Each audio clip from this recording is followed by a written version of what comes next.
কাজ আপনি করতে পারবেন না। কি বলেন আপনি ফালতু কথা? আপনি এখানে কাজ করলে আমাকে বলতে হবে, এখানে আমাকে বলতে হবে যে এখানে কাজ করতেছি আমি। আপনি আমরা কোথায় সীমান্তে চলে আসবেন, এটা হবে না ভাই।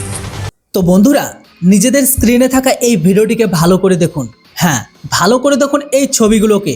জানি আপনারা এই ছবি আর ভিডিওগুলো এর আগেই দেখেছেন। এখন আপনারা যেটা দেখছেন তা ভালো করে দেখুন, কেননা এটাই হলো ভারতের সার্বভৌমত্ব রক্ষার সেই মাঠের লড়াই, যা প্রতিদিন আমাদের সীমান্তে লড়া হয়। আর এতেই যে চিৎকার চেঁচামেচি আপনারা শুনতে পাচ্ছেন, সেখানে জওয়ানদের একে অপরের চোখের দিকে চোখে চোখ রেখে দাঁড়িয়ে থাকতে দেখা যাচ্ছে। এটাই হলো আমাদের ওয়েস্ট বেঙ্গলের কোচবিহারের দৃশ্য, যে সম্পর্কে আমি আপনাদের আগেই ভিডিও বানিয়ে দিয়েছিলাম। আর এখানেই ভারত বাংলাদেশ আন্তর্জাতিক সীমান্তে কলসিগ্রামে যা ঘটেছে তা পুরো দেশের নজর নিজের দিকে কেড়ে নেয়। আসলে এই ভিডিওটিতে একদিকে আমাদের সীমান্ত রক্ষা বাহিনী অর্থাৎ বিএসএফ জওয়ানদের দাঁড়িয়ে আছে, তো অন্যদিকে বাংলাদেশের বর্ডার গার্ড অর্থাৎ বিজেপি সৈনিকরা দাঁড়িয়ে আছে। কিন্তু হঠাৎ এমন কি হয়েছিল যে বন্ধুত্বর বড়াই করা প্রতিবেশী দেশের সৈনিকরা ভারতের সীমান্তের ভেতরে ঢোকার চেষ্টা করতে লাগলো?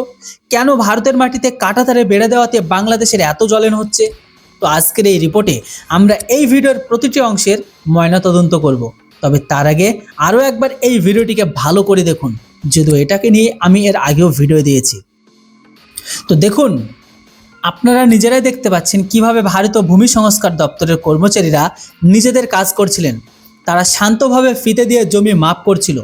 পুলিশ এবং বিএসএফের একটি টুকরো সেখানে সুরক্ষার জন্য মোতায়েন ছিল, কারণ সীমান্তবর্তী এলাকায় কাজ করা সবসময় একটু ঝুঁকিপূর্ণ হয়। কিন্তু তখনই হঠাৎ ক্যামেরার ফ্রেমে প্রবেশ করে ইউনিফর্ম পরা বাংলাদেশি সৈনিকরা। হ্যাঁ, ভিডিওটিতে আপনারা স্পষ্ট দেখতে পাচ্ছেন যে কিভাবে বিজেপির জওয়ানরা চিৎকার করতে করতে এগিয়ে আসছে। তারা ভারতীয় কর্মকর্তাদের কাজ বন্ধ করার হুমকি দিচ্ছে। তাদের দাবি এই জমিটি বিতর্কিত। হ্যাঁ, আমাদের বিএসএফের জওয়ানরা যা করলো তা দেখার মতো ছিল। বিজেপি যখনই সীমান্ত পার করার ধৃষ্টতা দেখালো, বিএসএফের জওয়ানরা একটি অবৈধ প্রাচীর তৈরি করে দিল। ভিডিওটিতে স্পষ্ট শোনাই যাচ্ছিল যে পেছনে হটে যাও, এটা হিন্দুস্তান। এগুলো শুধু শব্দ ছিল না, এটা ছিল 140 কোটি ভারতীয়র গর্জন। ঘন্টার পর ঘন্টা ধরে এই হাই ভোল্টেজ ড্রামা চলতে থাকে। চড়া গলা, রাগে লাল হয়ে যাওয়া মুখ আর হাতে ধরে রাখা রাইফেল। পরিস্থিতিটা এমন ছিল যে একটি ছোট্ট ফুলিঙ্গ বড় যুদ্ধের রূপ নিতে পারত। কিন্তু বন্ধুরা, প্রশ্ন উঠেছে যে আসলে ভারত এখানে কি করছিল? আসলে এটি আপনাদের গভীরভাবে বুঝতে হবে, কেননা মূলত ভারত বাংলাদেশ সীমান্ত পৃথিবীর অন্যতম জটিল সীমান্তগুলোর মধ্যে একটি। এখানকার একটি বড় অংশ ইতিমধ্যে বেড়া দিয়ে সুরক্ষিত, কিন্তু পশ্চিমবঙ্গের কিছু এলাকা যেমন কোচবিহারের এই কলসিগ্রাম জমির জটিলতার পুরনো চুক্তির কারণে এখনও পর্যন্ত খোলা ছিল। এই ওপেন বর্ডারের সুবিধা নিয়ে অনুপ্রবেশকারী, গবাদি পশু পাচারকারী, এমনকি দেশবিরোধী উপাদান ভারতে প্রবেশ করত। ভারত সরকার এখন বড় সিদ্ধান্ত নিয়ে নিয়েছে যে 1 ইঞ্চি জমিও বেড়া ছাড়া রাখা হবে না, এবং এই বেড়া সম্পূর্ণভাবে আন্তর্জাতিক আইনের আওতায় আর 0 পয়েন্ট থেকে নির্দিষ্ট দূরত্বে ভারতীয় ভূখণ্ডের ভেতরে দেওয়া হচ্ছে। তাহলে বাংলাদেশের আপত্তি কোথায় সেটাও তো জেনে নিন। আসলে যখন সীমান্ত সিল হয়ে যায় তখন অবৈধ ব্যবসা বন্ধ হয়ে যায়। সম্ভবত এই কারণেই বিজেপির মাধ্যমে এই কাজে বাধা দেওয়ার চেষ্টা করা হচ্ছিল, কেননা বাংলাদেশের যে সমস্ত বিজেপিগুলো সুরক্ষায় থাকে তাদের পেট কিন্তু তাদের স্যালারির থেকে বেশি এই অবৈধ কাজের লিপ্তর সাথে বেশি হয়, কেননা তাদের স্যালারি গ্রেড অনেক কম। আজকের দিনে 8-9 হাজারের স্যালারিতে কোনো সংসার চলে না। সেখানে এই সমস্ত অবৈধ কাজে যুক্ত থাকা ব্যক্তিদের কাছে থেকে ঘুষ নিয়ে তারা কিন্তু তাদের জীবিকা বা পেট চালায়। কিন্তু ভারত স্পষ্ট করে দিয়েছে যে বন্ধুত্ব নিজের জায়গায় আর সুরক্ষা নিজের জায়গায়। ভিডিওর পরবর্তী অংশে আপনারা দেখতেই পাচ্ছেন কিভাবে অন্ধকার হওয়া পর্যন্ত উত্তেজনা বজায় ছিল। ভূমি সংস্কার দপ্তর সেদিন কাজ বন্ধ করে দেয় যাতে রক্তপাত না হয়, কিন্তু বিএসএফ নিজের জায়গা থেকে এক চুলো নড়েনি। পরের দিন সকালটি আরও ভারী ছিল। কমান্ডার পর্যায়ে একটি ফ্ল্যাগ মিটিং ডাকা হয়। ভারতের টেবিলের ওপর মানচিত্র বিছিয়ে দেয় আর পরিষ্কার জানিয়ে দেয়, শোনো বিজেপি, আমরা আমাদের জমিতে বেড়া দিচ্ছি, আপনাদের থেকে অনুমতি নেওয়ার আমাদের প্রথমত কোনো প্রয়োজন নেই। যাই হোক, বিএসএফের এই কঠোর অবস্থান আর জোরালো প্রমাণের সামনে বাংলাদেশি কমান্ডারদের নতি স্বীকার করতেই হয় যে বিজেপি গতকাল চিৎকার করছিল তারা চুপ ছিল। ভারত আন্তর্জাতিক চুক্তিগুলোকে অত্যন্ত সম্মান করে এবং ভারত সবসময় নেবারহুড ফার্স্ট মানে প্রতিবেশী প্রথম নীতি চলে। কিন্তু যদি কেউ ভারতের নিরাপত্তা ব্যবস্থাকে সরাসরি চ্যালেঞ্জ জানায়, তবে জবাব এমনভাবে মিলবে যেমনটা কোচবিহারে মিলেছে। বেড়া দেওয়ার কাজ এখনও জোর কদমে চলছে এবং ভারতের উচ্চপদস্থ কর্মকর্তারা নিশ্চিত করেছেন যে এই মিশন সম্পূর্ণ হয়ে ছাড়বে। ভারতের সাহসী জওয়ানরা এখন মোতায়েন আছেন। এমনকি ভিডিওটি কেবল একটি সংঘর্ষের গল্প নয়, বরং এটি নতুন ভারতের একটি সংকল্পের ছবি, যেখানে আমরা আপনাদের সীমান্তে সুরক্ষিত করতে কারো চাপে পড়ি না। কাঁটাতারের এই বেড়া শুধু লোহার তার নয়, এটি আমাদের দেশের সুরক্ষার ঢাল। এখন আপনাদের কাছে আমার প্রশ্ন, বিএসএফ যেভাবে বিজেপিকে ধমক দিয়ে তাড়িয়েছে তা কতটা সঠিক? কমেন্ট বক্সে অবশ্যই আপনাদের মূল্যবান মতামত লিখে জানান। Thanks for watching. জয় হিন্দ, বন্দে মাতরম। বন্ধুরা, এই মুহূর্তে একটি বিষয় ভালো করে বুঝতে হবে যে এই সময়ে ভারত ও বাংলাদেশের মধ্যে যে পরিস্থিতি রয়েছে তাকে কেবল উত্তেজনাকর পরিস্থিতি বলা একদমই ভুল হবে, কারণ এই পুরো পরিস্থিতিটি ঘৃণ্য আর বিষাক্ত। কিন্তু এখন এই বিষাক্ত পরিস্থিতিকে আরও বেশি বিষাক্ত করে তোলার ক্ষেত্রে একটি অত্যন্ত বড় পরিবর্তন দেখা গেছে।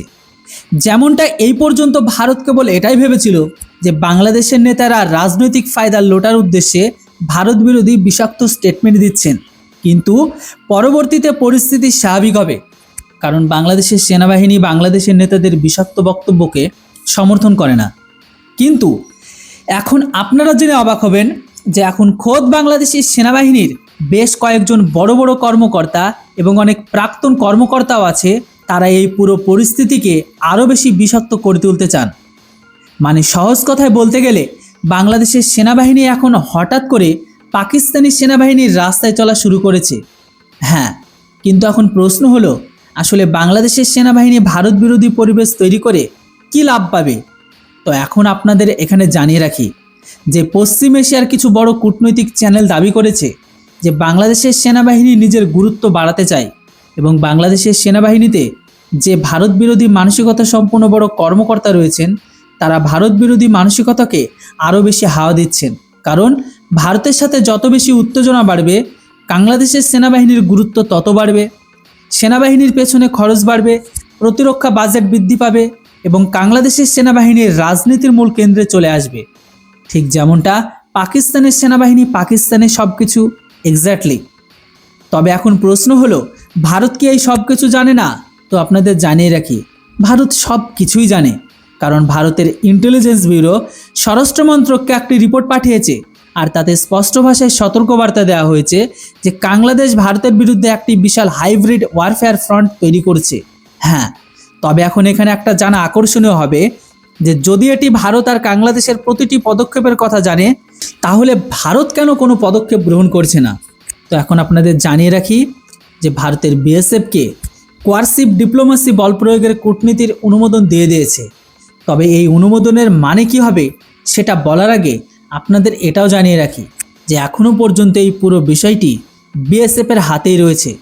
ভারত সেনাবাহিনীকে এখনও পর্যন্ত কোনো নির্দেশ বা অনুমোদন দেয়নি, কারণ সেনাবাহিনীর প্রবেশের মানে হবে সরাসরি ধ্বংসলীলা চালানো বাংলাদেশের ঘরের ভেতরে। বিএসএফ তো নিজেদের ধৈর্যের পরিচয় দেয়, কিন্তু সেনাবাহিনী সরাসরি তাণ্ডব সৃষ্টি করে। তবে যাই হোক, তবুও বিএসএফ কোয়ারসিভ ডিপ্লোমেসির অনুমোদন তো পেয়ে গেছে। তো এর সোজা মানে হলো যে বলপূর্বক ভারতের কূটনীতি দেখানোর অনুমোদন পাওয়া হয়ে গেছে, অর্থাৎ এখন বিএসএফের কাছে শক্তি প্রদর্শন করার, ভয় দেখানোর, ধমক দেওয়ার এবং সতর্কবার্তা দেওয়ার ছাড় রয়েছে। প্রয়োজন পড়লে বাংলাদেশি সেনাদের ওপর গুলিও চালাও। অথচ এখনও পর্যন্ত এটি সরাসরি ফিল্ডে অ্যাপ্লাই করা হয়নি, কিন্তু এখন এটি ছাড়াও ভারত বঙ্গোপসাগরে বাংলাদেশকে শিক্ষা দেওয়ার প্রস্তুতি নিয়ে নিয়েছে। বিষয়টি এখন এমন যে বাংলাদেশ বঙ্গোপসাগরে নিজেদের সামুদ্রিক জলসীমানায় তেল ও গ্যাস অনুসন্ধানের টেন্ডার জারি করেছে, যার পর ভারতের নৌসেনা বঙ্গোপসাগরের অ্যাকশন মোডে চলে এসেছে, যা ভারত সরাসরি নো গো জোন কূটনীতি, অর্থাৎ ভারত স্পষ্ট করে দিয়েছে যে তেল ও গ্যাস অনুসন্ধানের নামে যদি বাংলাদেশ চীনের জাহাজগুলোকে ডাকে তবে ভারতের নৌসেনা বঙ্গোপসাগরে বাংলাদেশের লাইফ লাইন কেটে দিতে পারে। বাংলাদেশ এই চাতুরিতে মেতেছে যে সে তেল ও গ্যাসের অনুসন্ধানের বাহানায় চীনের গুপ্তচর জাহাজগুলোকে আমন্ত্রণ জানাবে, কিন্তু বাংলাদেশ এটা ভুলে গেছে যে সে যদি এমনটা করে তবে ভারতের নৌসেনার অ্যাকশন অনেক বেশি কঠোর হবে। অর্থাৎ এখন ভারত নরমের কূটনীতি ছেড়ে কঠোর অ্যাকশনের দিকে পা বাড়িয়ে দিয়েছে।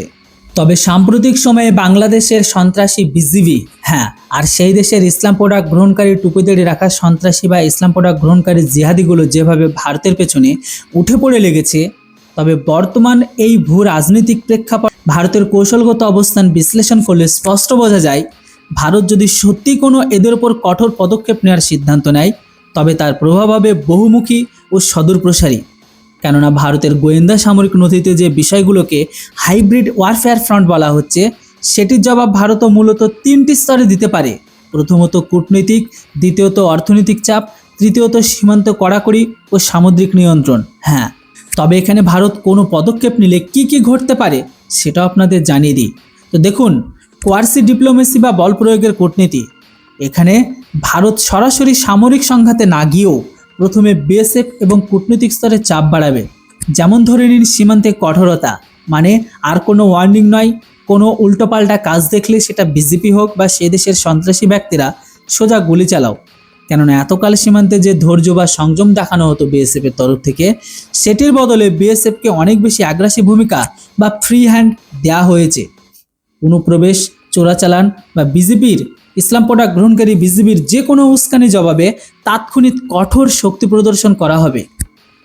অপরদিকে রয়েছে বাণিজ্য অর্থনৈতিক অবরোধ, অর্থাৎ বাংলাদেশ ভারতের একটি বড় বাণিজ্যিক অংশীদার হলেও নিত্য প্রয়োজনীয় পণ্য যেমন ধরে নিন পেঁয়াজ, চাল, জ্বালানি, বিদ্যুৎ সমস্ত কিছু এই সরবরাহের ক্ষেত্রে ভারত মূলত লাইফলাইন।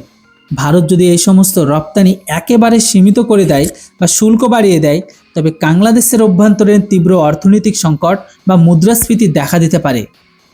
অন্যদিকে হচ্ছে বঙ্গোপসাগরের নো গো জোন। হ্যাঁ, কেননা বাংলাদেশের অর্থনীতি এবং জ্বালানি নিরাপত্তা অনেকাংশে বঙ্গোপসাগরের উপর ডিপেন্ডেন্ট। এর ওপর যদি বাংলাদেশ ভাবে যে তেল আর গ্যাস অনুসন্ধানের নামে বা অন্য কোনো বাহানায় বঙ্গোপসাগরে চীনের গুপ্তচর বা স্পাইং শিপকে বা সাবমেরিনকে নোঙর করার অনুমতি দেয়, তবে ভারতীয় নৌবাহিনী সেখানে শক্তিশালী বা শক্ত অবস্থান নিতে পারে। অন্যদিকে রয়েছে বাংলাদেশের লাইফলাইন বিচ্ছিন্ন করা। যেমন ভারত কৌশলগতভাবে বঙ্গোপসাগরে বাংলাদেশের বাণিজ্য রুটগুলোতে নজরদারি বাড়িয়ে বা এক প্রকার নো গো জোন তৈরি করে সমুদ্রপথে আমদানি রপ্তানি স্থগিত করে দিতে পারে। আর এতেই বাংলাদেশের আন্তর্জাতিক বাণিজ্য মারাত্মকভাবে ক্ষতিগ্রস্ত হবে। অন্যদিকে আবার ভারত বৈশ্বিক মঞ্চে যেমন ধরে নিন জাতিসংঘ বা পশ্চিমা দেশগুলোর কাছে বাংলাদেশের বর্তমান পরিস্থিতিকে উগ্রপন্থা এমনকি অস্থিরতার উত্থান হিসাবে তুলে ধরতে পারে। আর এরই ফলে বাংলাদেশের পোশাক শিল্প বা বিদেশি বিনিয়োগের ওপর নেতিবাচক প্রভাব পড়তে পারে। অলরেডি এর ওপর আমরা তাদের হাতে হারিকেন পিছনে বাজ দিয়ে দিয়েছি। এর ফলে বাংলাদেশের পোশাক শিল্প আর বিদেশি বিনিয়োগ একবারে ঢাপ হয়ে যাবে। ওই অঞ্চলের ব্যবসার কেউ করতেই চাইবে না। মূল কথা হলো, ভারত সাধারণত প্রতিবেশীর সাথে সফট ডিপ্লোমেসি বা নরম কূটনীতি পছন্দ করে, কিন্তু জাতীয় নিরাপত্তা বা বিশেষ করে উত্তর পূর্ব ভারতের নিরাপত্তা এমনকি শিলিগুড়ি করিডোরের এর সুরক্ষার প্রশ্নে যদি আঘাত আসে, তবে ভারত হার্ড পাওয়ার বা কঠোর নীতি ব্যবহারে দ্বিধা করবে না। তবে যে কোনো পদক্ষেপ নেওয়ার আগে ভারত সবসময় অর্থনৈতিক ও কূটনীতিক চাল দিতেই বেশি পছন্দ করবে, কারণ সরাসরি সামরিক পদক্ষেপ দুই দেশের জন্যই দীর্ঘমেয়াদী ক্ষতির কারণ হতে পারে। তবে যেটাই হোক, আপনাদের কি মনে হয়, আমাদের কি উচিত নয় এখন সরাসরি সফট পাওয়ার ছেড়ে বাংলাদেশের উপর হার্ড পাওয়ার দেখানো? এর উপর আপনাদের মূল্যবান মতামত লিখে জানান। Thanks for watching. Joy Hind, Vande Mataram.